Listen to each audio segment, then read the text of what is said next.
पिछले अध्याय में हमने ये पढ़ लिया था कि किस प्रकार से सामनी साम्राज्य का एक गवर्नर सामनी साम्राज्य से अलग होकर के अफ़गानिस्तान के गजनी क्षेत्र जो वर्तमान समय में है उस क्षेत्र को अपने अधिकृत करके किस प्रकार से इसने यहाँ पर एक तुर्की साम्राज्य की स्थापना किया तथा आगे चल कर के इसका दामाद सुबुक्तगीन ने उसका क्षेत्र विस्तार किया और फिर उसका अगला उत्तराधिकारी यानी कि सुबुक्तगीन का पुत्र महमूद गजनवी का जो ऐतिहासिक स्रोत होता है उन ऐतिहासिक स्रोतों के बारे में हमने पिछले पार्ट में ही पूरी तरीके से स्टडी कर लिया था।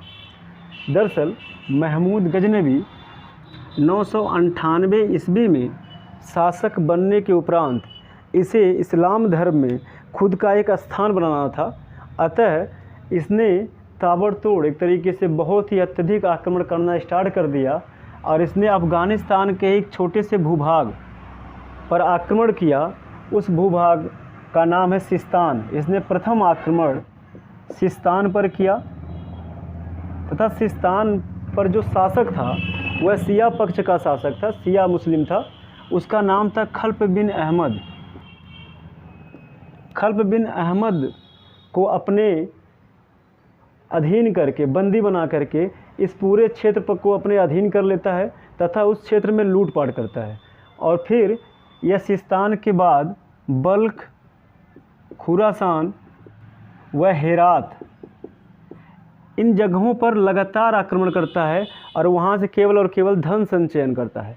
और इसको आक्रमण करने का सिर्फ़ और सिर्फ एक मकसद था, खुद को बहुत ही योग्य दर्शाने की। इस्लाम धर्म में यह खुद को योग्य दर्शाना चाह रहा था कि इस्लाम धर्म में आसपास के जो क्षेत्र हैं वहाँ पर इस बात की पुष्टि हो जाए कि मेरे जितना योद्धा कोई और नहीं है। और इनके इस विजयों के उपरांत जो बगदाद के खलीफा थे,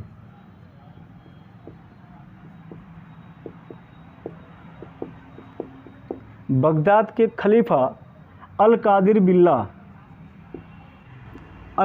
बिल्लाह ने इसे दो उपाधियों से नवाजा था। प्रथम उपाधि यामीन उद्दौला व द्वितीय उपाधि आमीन अल मिल्लाह।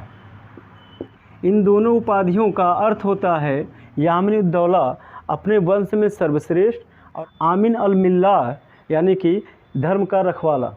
और इन दो उपाधियों से जब समारोह किया गया और इन दोनों उपाधियों को इसे नवाजा गया बगदाद के खलीफा के नेतृत्व में, तो यह खुद को बहुत ही गौरवान्वित महसूस किया। महमूद गजनवी खुद को बहुत ही गौरवान्वित महसूस किया और इसने वहीं पर एक प्रतिज्ञा ली। यदि हम तहकीकाके हिंद पढ़ें तो उसमें इस बात की पुष्टि की गई है कि यह प्रतिज्ञा में कहता है कि मैं अपना सर्वत्र जीवन इस्लाम धर्म के प्रचार व साम्राज्य विस्तार पर लगा दूंगा तथा उसके साथ साथ सिंध प्रांत पर प्रत्येक वर्ष आक्रमण करने की भी प्रतिज्ञा ली थी। यह तहकीकाके हिंद में हमें पढ़ने को मिलेगा। दरअसल सिंध प्रांत की बात करें, सिंध प्रांत नदियों से घिरा हुआ एक भूभाग, यहाँ पर कृषि और यहाँ पर धर्म ये सब कुछ बहुत ही अत्यधिक रूप से व्याप्त था। अतः यह यहाँ पर आक्रमण करने के लिए जितने भी शासक थे, अरबी शासक, वह बाध्य थे क्योंकि यहाँ से इनको धन संचयन करने में बहुत ही सुविधा होती थी। अब यदि हम बात करें विद्वान हेनरी इलियट के अनुसार इसने 1001 से 1026 ईस्वी तक कुल 17 बार भारत पर आक्रमण किया। भारत यानी कि सरहिंद जो सिंध प्रांत था उस पर इसने आक्रमण किया। वहीं पे कुछ विद्वान 1000 से लेकर के 1027 तक की पुष्टि करते हैं, तो कुछ लोग 1001 से लेकर के 1027 तक की पुष्टि करते हैं। परंतु ज़्यादातर फैक्ट 17 बार की बात है कि इसने भारत पर 17 बार आक्रमण किया था। और वहीं पे कुछ विद्वान ये भी कहते हैं कि इसने दरअसल 17 बार से अत्यधिक आक्रमण किया था, परंतु वह छोटे छोटे प्रांतों पर, छोटे छोटे भूभागों पर था, इसलिए उसको पुस्तक में कोई जगह नहीं दिया गया है। अब इसके द्वारा जो आक्रमण किए गए, सबसे प्रथम आक्रमण जो सिंध प्रांत पर किया, क्योंकि अभी तक जितना भी आक्रमण यह शासक बनने के बाद किया था। एक पॉइंट मैंने मिस कर दिया, सिस्तान आक्रमण के विजय उपरांत इसने खुद को सुल्तान की उपाधि से नवाजा था। सिस्तान की विजय को, सिस्तान और सुल्तान, सिस्तान की विजय के उपरांत इसने खुद को सुल्तान कहा उसके बाद से ये नियम बन गया कि जो बगदाद के खलीफा हैं अब वो सुल्तान की उपाधि सबको देंगे। सुल्तान का अर्थ होता है खलीफा के सबके पसंदीदा और समीपवर्ती। ठीक है, अब आप देखो इसका प्रथम आक्रमण जो सिंध प्रांत पर होगा वह प्रथम आक्रमण 1000 या 1001 ईस्वी में हुआ था और वह गजनी के जो सीमावर्ती क्षेत्र था उस पर हुआ था। दरअसल हिंदुकुश पर्वत के इधर वाले पार्ट पर ये सब अधीन था किसके? हिंदू शाही क्षेत्र सरहिंद के पास, इस पे इनका वर्चस्व था। वहाँ का राजा जयपाल थे। यह समीपवर्ती क्षेत्र पर आक्रमण किया और आक्रमण करने के बाद अवहिंद पर आक्रमण करने के बाद ये धन की प्राप्ति किया, परंतु यहाँ पर उसका धन संचयन अत्यधिक नहीं हुआ। यह बहुत ही समृद्ध नहीं था कि यहाँ पर धन संचयन कर पाए। अतः पुनः इसने दूसरा आक्रमण 1001 या 1002 में सरहिंद पर किया। ये जो प्रांत आपको दिख रहा है कांगड़ा से लेकर के मुल्तान के उत्तर व पेशावर से होते हुए काबुल तक, जो काबुल का क्षेत्र था अफगानिस्तान का, वह भी उनके सामंत के अंतर्गत आता था। यहाँ पर इसने पेशावर पे दोनों का युद्ध हुआ, जयपाल व महमूद गजनवी का पेशावर पे युद्ध हुआ। और पेशावर पे युद्ध होने के बाद यहाँ पर जयपाल की हार होती है तथा इस हार से क्षुब्ध होकर के राजा जयपाल आत्मदाह कर लेते हैं। परंतु आत्मदाह करने के पहले यह अपने पुत्र आनंदपाल को वहाँ का शासक नियुक्त करते हैं। सरहिंद पर आक्रमण करने के उपरांत जब राजा जयपाल हार जाते हैं इन्हें संधि करनी पड़ती है और उस संधि में बहुत ही अधिक धन सब कुछ महमूद गजनवी को देना पड़ता है और इससे वह अपमानित महसूस करते हैं और खुद का आत्मदाह कर लेते हैं आनंदपाल को शासक बनाने के बाद। जब आनंदपाल शासक बनता है और इसके पिता आत्मदाह कर लेते हैं तो यहाँ पर आत्मदाह से बहुत ही क्रोधित होता है आनंदपाल और यह भटिंडा, पंजाब के प्रांत में भटिंडा है, यहाँ पर खुद का दुर्ग बनाता है और ये यहाँ पर चला जाता है। दरअसल इसका जो पूरा साम्राज्य था हिंदू शाही क्षेत्र अब वो बिखर चुका था और कुछ छोटे छोटे जो प्रांत थे सामंत प्रांत वह खुद को आज़ाद स्वतंत्र घोषित कर दिए थे। और यहाँ पर अगला जो आक्रमण होगा यानी कि तीसरा आक्रमण वह उच्च पर करेगा 1004 ईस्वी में। उच्च का जो शासक था वो था बाजीरा, कहीं कहीं पुस्तकों में बाजीराव दे देता है, कहीं कहीं पे बाजरा लिख देता है, आप इससे कंफ्यूज नहीं होंगे। यानी कि जब सरहिंद से पूरी तरीके से बिखर चुका, सीमित हो चुका था राजा जयपाल के युद्ध के बाद, तो यहाँ का एक शासक था बाजीरा, यह खुद को स्वतंत्र घोषित करता है और यह खैबर दर्रा, ये देखो यहाँ पे एक पास है खैबर दर्रा, जब भी ये आता था तो खैबर दर्रे के आसपास से होकर के गुजरता था।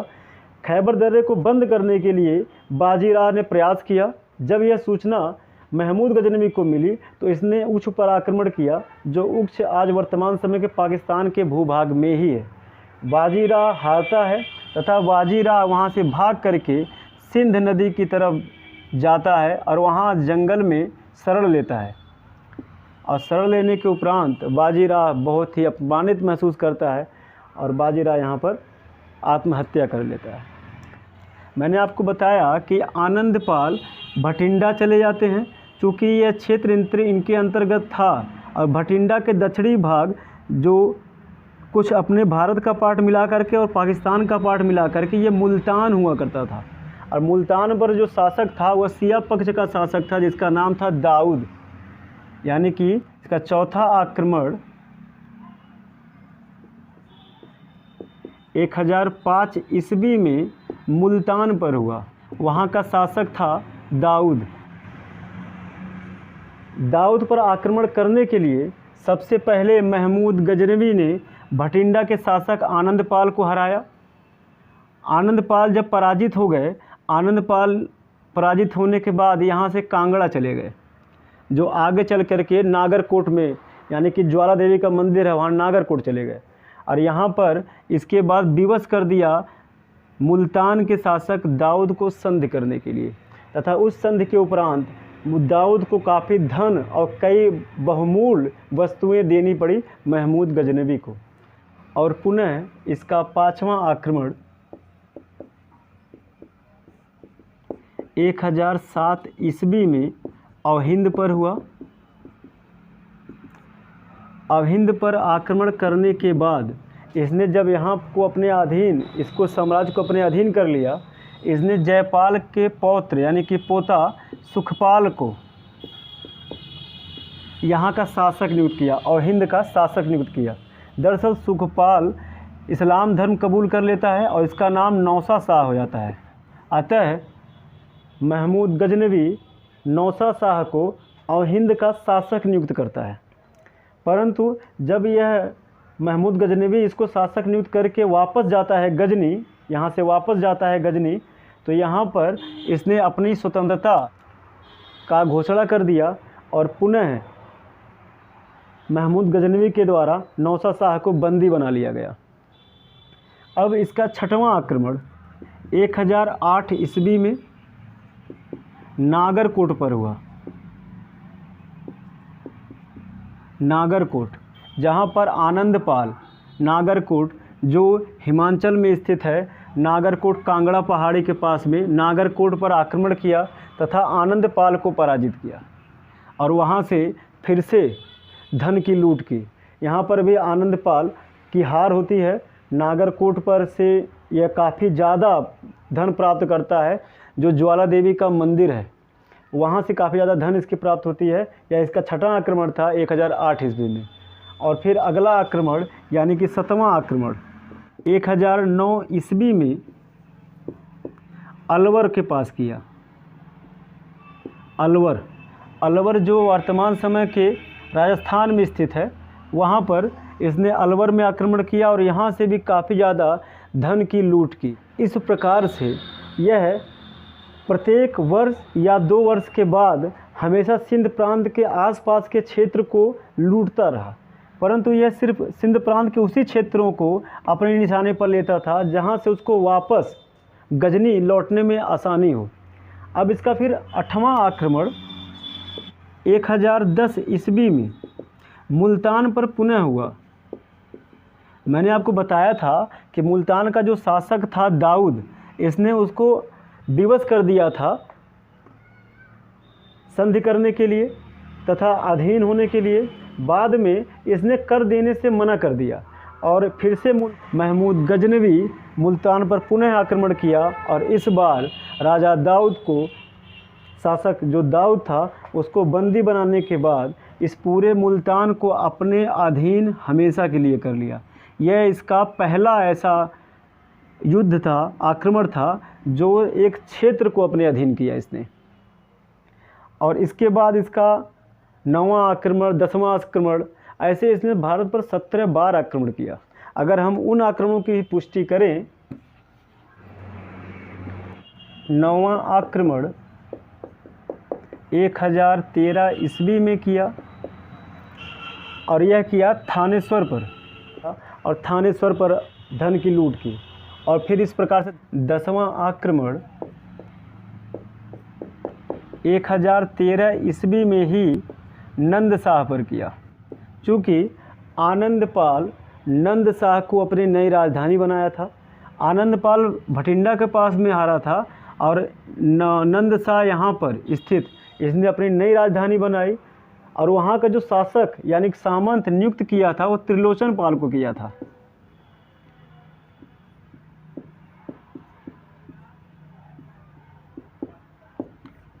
जो त्रिलोचन पाल था, यह महमूद गजनवी से युद्ध करते हुए हारने के बाद डर से यह भाग गया था। कहाँ? कश्मीर। यह कश्मीर भाग करके शरण लिया और यहाँ पर नंद शाह पर बहुत ही अत्यधिक धन की लूट और बहुत ही ज़्यादा लूटपाट ये महमूद गजनवी आक्रांताओं के द्वारा यहाँ पर अंजाम दिया जाता है। और इस प्रकार 11वां आक्रमण 1015 ईस्वी में कश्मीर पर किया। कश्मीर का शासक भीमपाल था,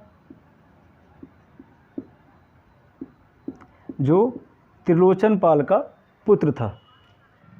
और इसके बाद इसने 12वां आक्रमण कन्नौज के बुलंदशहर पर स्थापित राजा हरदत्त के ऊपर किया और यहाँ पर अपनी शासन सत्ता जमा लिया, जो 1018 ईस्वी में किया था, कन्नौज पर किया था। हरदत्त को हराने के बाद यहाँ पर काफ़ी ज़्यादा लूटपाट किया। इसी प्रकार इसने 13वां आक्रमण 1020 ईस्वी में बुंदेलखंड, लोहकोट तथा किरात पर किया और इसे अपने अधीन करके लूटपाट किया। इसका 14वां आक्रमण 1021 ईस्वी में ग्वालियर व कलिंजर पर किया। और कलिंजर का जो शासक था गौंड, इन्हें विवश होकर के महमूद गजनवी से संधि करनी पड़ी और संधि में इसे धन देना पड़ा। इस प्रकार से इसका 15वां आक्रमण 1024 ईस्वी में अनहिलवाड़ा, लोदर्ग जो जैसलमेर के आसपास पड़ता है, इस प्रांतों पर इसने आक्रमण किया और लूटपाट किया। इसका सबसे जो फेमस आक्रमण था वह 16वां आक्रमण इसका है, जो गुजरात के भूप्रांत पर हुआ था। दरअसल सोमनाथ में इसने काफ़ी ज़्यादा लूटपाट किया था। सोमनाथ का जो मंदिर था वो काफ़ी धनाढ़ मंदिरों में से एक था, क्योंकि वहाँ पर चढ़ावा अत्यधिक होता था। सोमनाथ के मंदिर की जो मूर्ति थी वो हवा में लटकी हुई मूर्ति थी और वहाँ पे इस बात को लेके काफ़ी ज़्यादा लोगों में चर्चाएं रहती थी, अतः वहाँ चढ़ावा अत्यधिक होता था। इसने सोमनाथ मंदिर पर लूटपाट किया और पूरे सोमनाथ मंदिर को तोड़वा दिया, यहाँ तक कि उसका जो दरवाज़ा था, उन दरवाज़ों में रत्न लगा हुआ था, उन दरवाज़ों को भी उखाड़ करके अपने साथ ले गया। ऐसा बताया जाता है कि लगभग 5000 सैनिक उस मंदिर की रखवाली करने के लिए पहुँचे थे, परंतु बाद में वहाँ पर इसने जिहाद का नारा दिया। सोमनाथ के मंदिर पर जब इसने अटैक किया और उसकी सेना 5000 सैनिकों को देख करके पीछे थी और काफ़ी ज़्यादा डरे हुए थे ये लोग, तो यहाँ पर महमूद गजनवी ने एक नारा दिया, वो नारा है जिहाद का नारा, जिहाद। और जब जिहाद का नारा इसने दिया तो इनके सैनिकों में काफ़ी ज़्यादा, महमूद गजनवी के सैनिकों में काफ़ी ज़्यादा प्रोत्साहन आया और आत्मविश्वास भरा। और जिहाद यानी कि धर्म, आज भी आप देखेंगे तो धर्म को लेकर के हर जगह हत्याएं तक हो जाती हैं।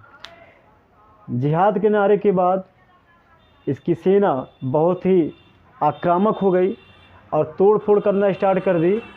सोमनाथ के मंदिर पर अटैक करके लूटपाट तो किया ही, बल्कि आसपास के घरों में घुस करके भी इन्होंने लगभग 50,000 हिंदुओं का कत्ल कर दिया था। ये इसका 16वां आक्रमण था। और जब यह आक्रमण करके यह वापस जा रहे थे गजनी, तो हरियाणा के पास में जाट संप्रदाय से इनका भिड़ंत हो गया था। जाटों ने घेर लिया और महमूद गजनवी के ऊपर धावा बोल दिया, आक्रमण कर दिया।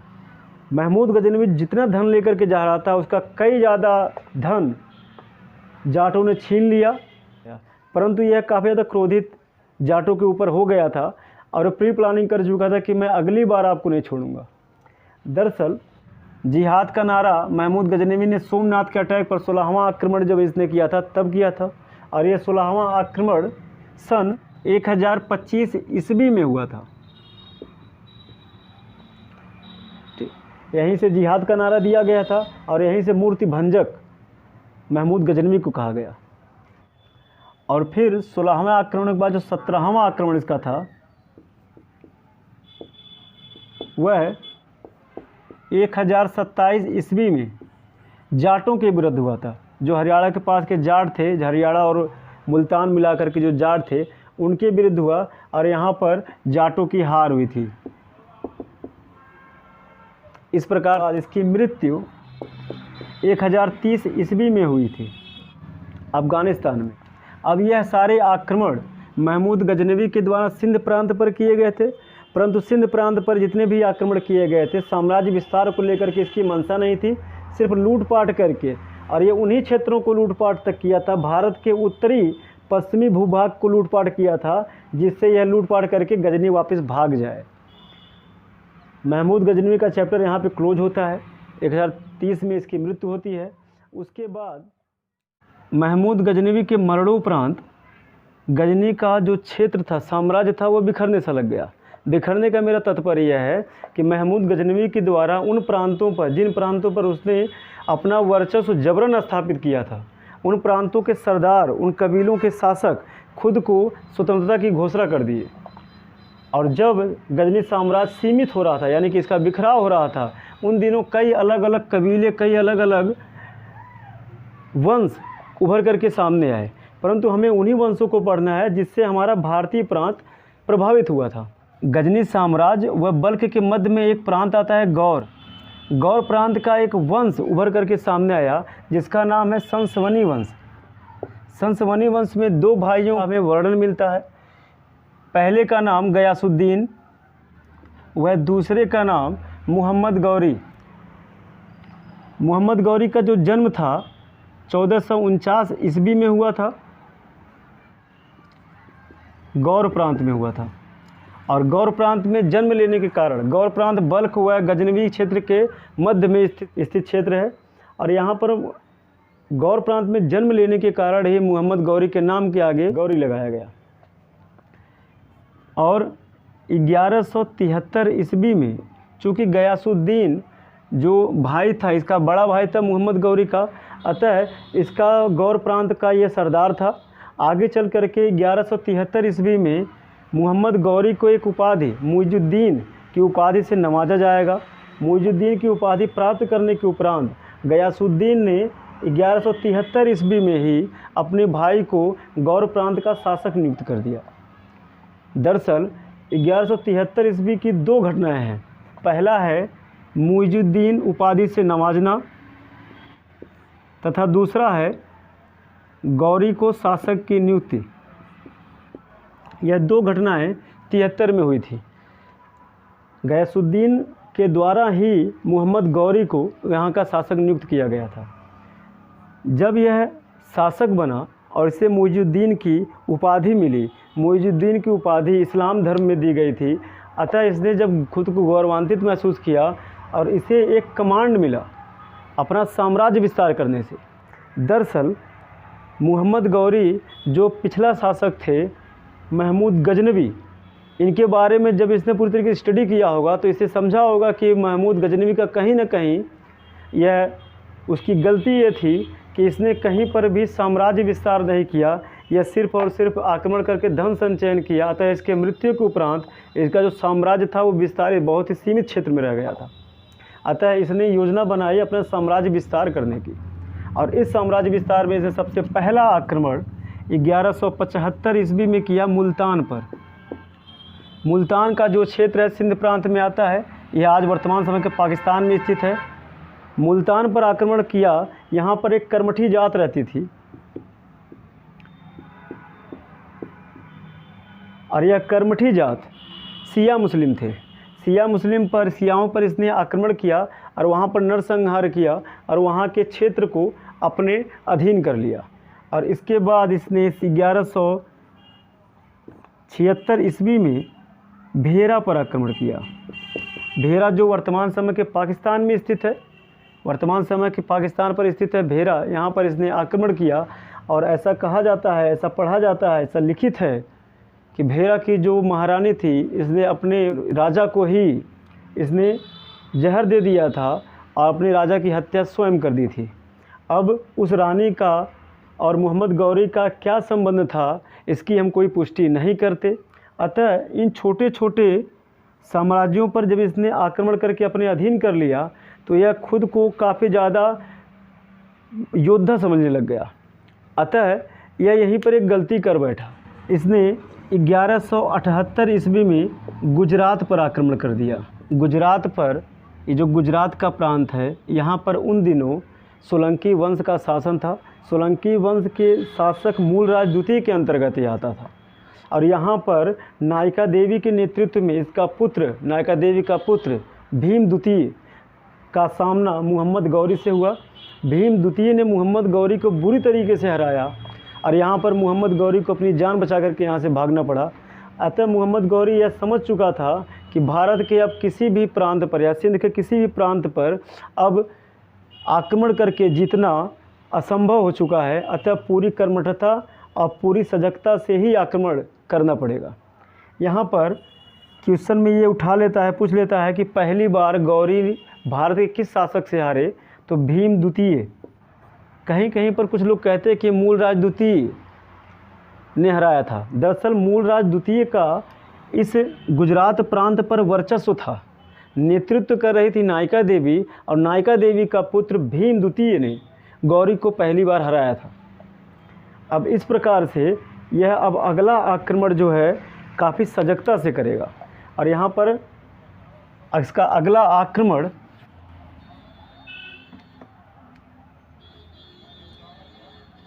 1179 ईस्वी में पंजाब पर किया।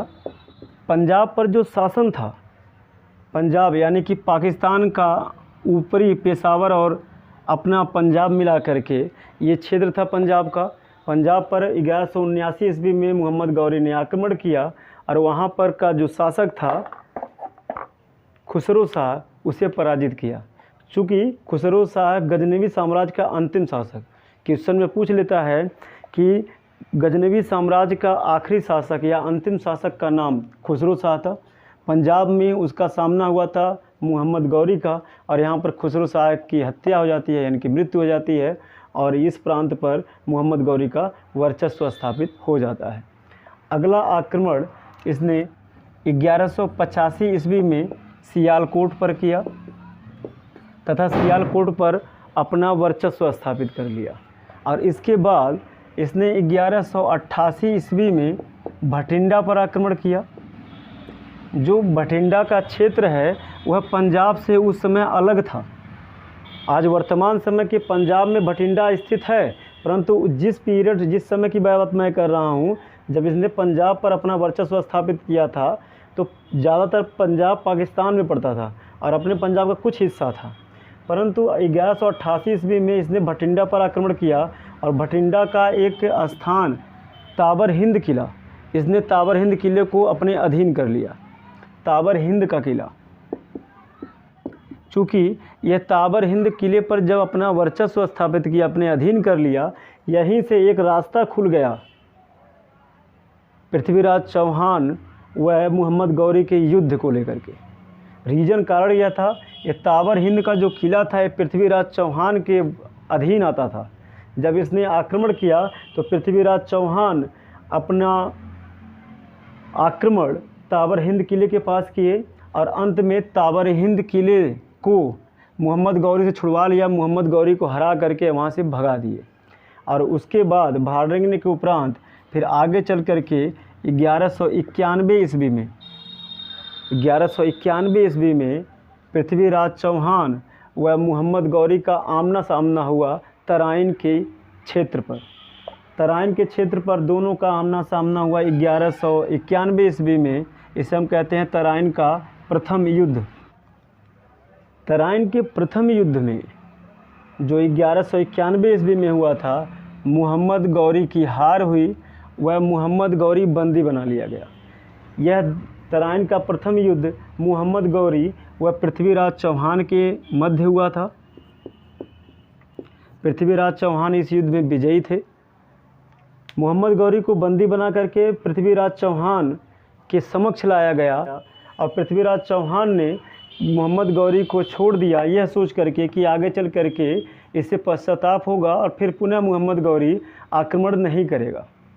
और यही कहीं ना कहीं यह गलती कर दिए। और इसके बाद 1192 ईस्वी में, इस युद्ध के उपरांत 1192 ईस्वी में तराइन का दूसरा युद्ध, यह युद्ध भी पृथ्वीराज चौहान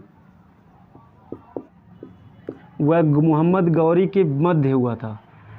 इस युद्ध में जब हम पढ़ते हैं पृथ्वीराज रासो, जो चंद्रबरदाय के दौरान रचित पुस्तक थी, इस पुस्तक में ये बताया गया है कि किस प्रकार से पृथ्वीराज चौहान को जब बंदी बना लेता है मोहम्मद गौरी, तो पृथ्वीराज चौहान को बंदी बनाने के उपरांत किस प्रकार से मोहम्मद गौरी की हत्या पृथ्वीराज चौहान के द्वारा की जाती है।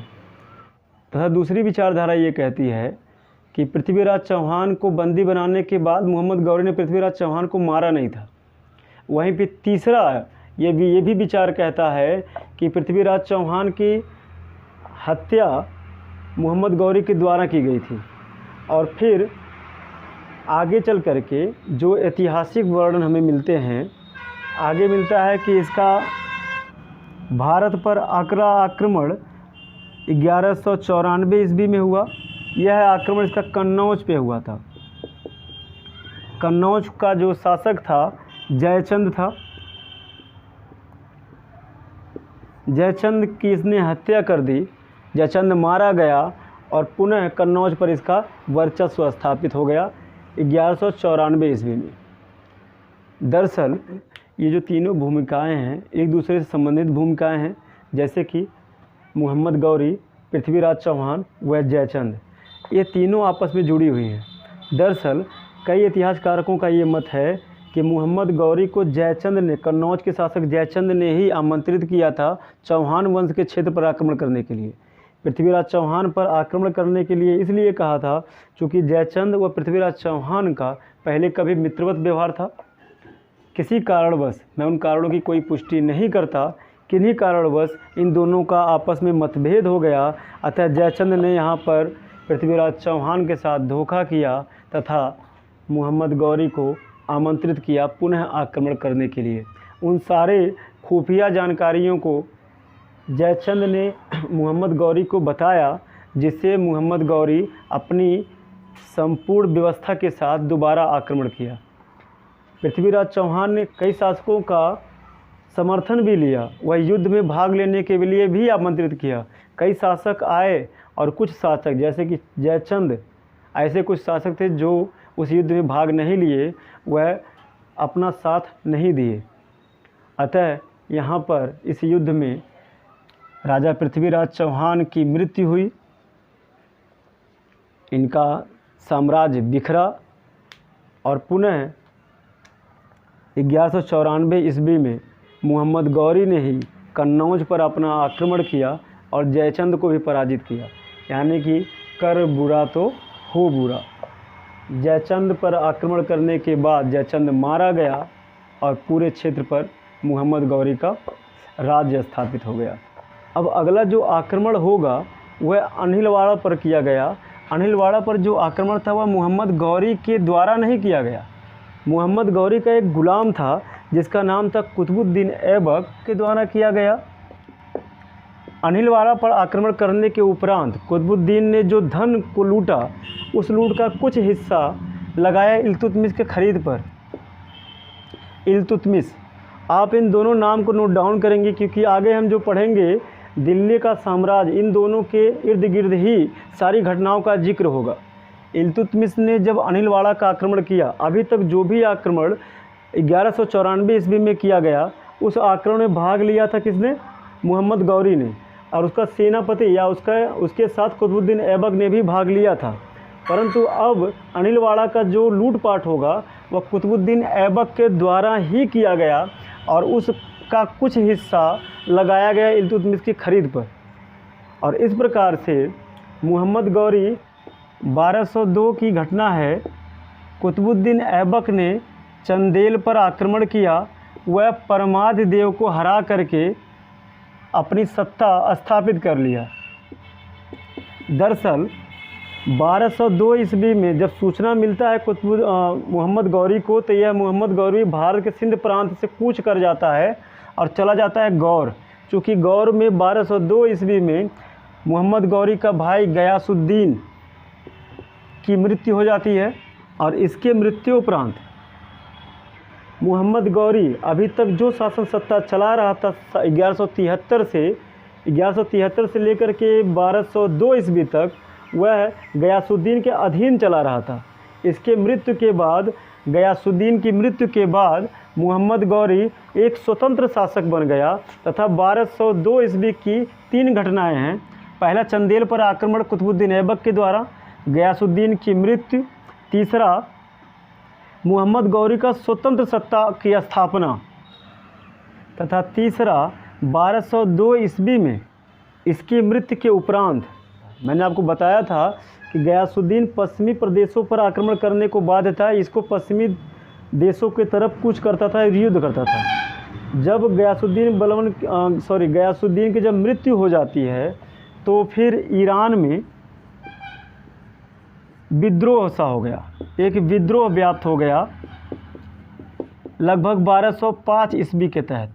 1205 ईस्वी में, चूँकि 1202 ईस्वी में गयासुद्दीन की मृत्यु हुई, 1205 ईस्वी में ईरान का जो भूभाग था वह उसमें विद्रोह आया और वह खुद को स्वतंत्र घोषित करने लग गए, क्योंकि गयासुद्दीन का संपूर्ण जो विचरण था वह ईरान की तरफ हुआ था और ईरान के साम्राज्यों को अपने अधीन किया था।